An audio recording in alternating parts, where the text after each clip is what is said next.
Hey, Jim the Baptist here.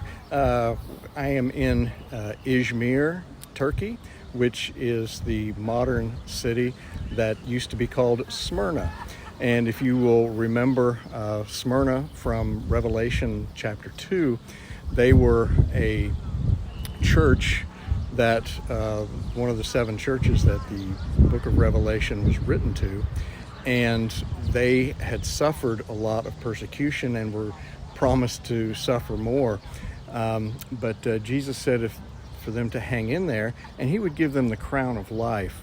Now, I'm going to hopefully show you here these mountains that are in the background.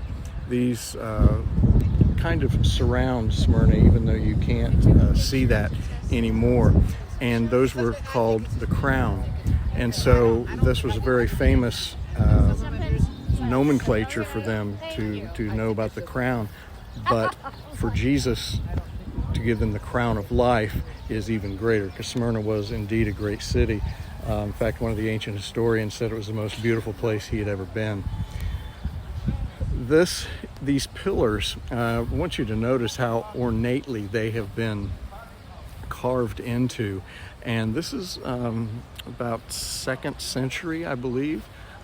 So, they've been up there for 2,100 years and still holding strong. Quite amazing. And you can see the tops that go over some of those pillars. And I wish I could tell you more about this. I'm fairly ignorant as to all of the details of Smyrna, but I know that this particular area here, where you can see these broken off columns, and then there is an archway. There was an earthquake that hit here in 178, and Marcus Aurelius was the Roman emperor, and his wife was oh my goodness, what was her name? Anyway, his wife. And so he rebuilt this part of the city that was destroyed during that earthquake.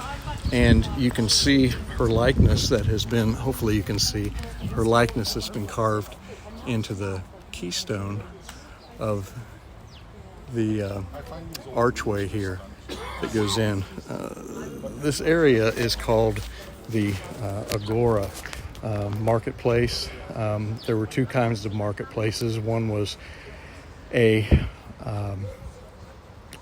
public marketplace, Agora, and the other would be a state marketplace. And in this particular area, it was more of a state.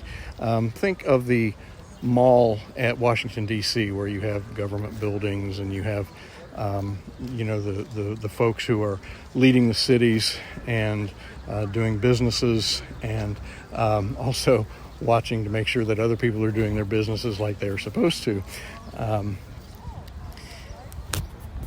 And so that's what this whole area was, and it's about all of the ancient Smyrna that is uncovered, because the newer city of Izmir is actually still on top of the original city. So until everybody decides to move out so they can start digging down, this is what we've got.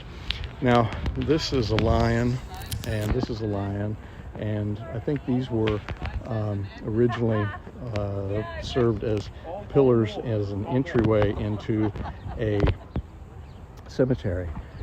What's fascinating about these is that they are from the late 1st to early 2nd century.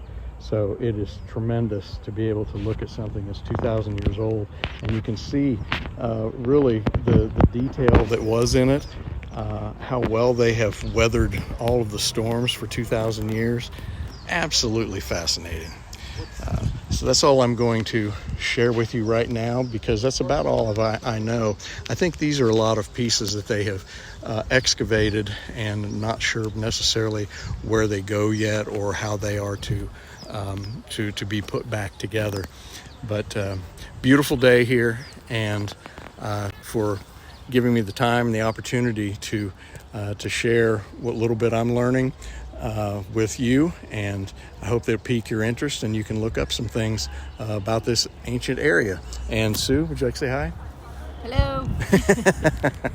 All righty. You take care, and we'll talk again soon. I almost forgot. This is the, you can't see it, turn this around. This is an aqueduct system.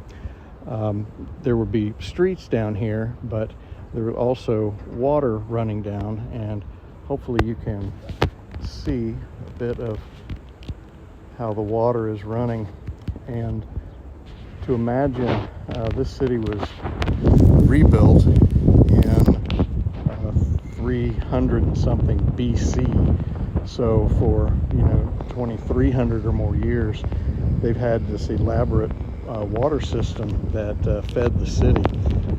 It's truly amazing what these folks could do so many years ago with their engineering and with their what we would call crude tools, and just being able to make these archways that have been holding up for many centuries, millennia even, and you can still walk under them safely. So it's quite amazing. Just wanted to add that little addendum there.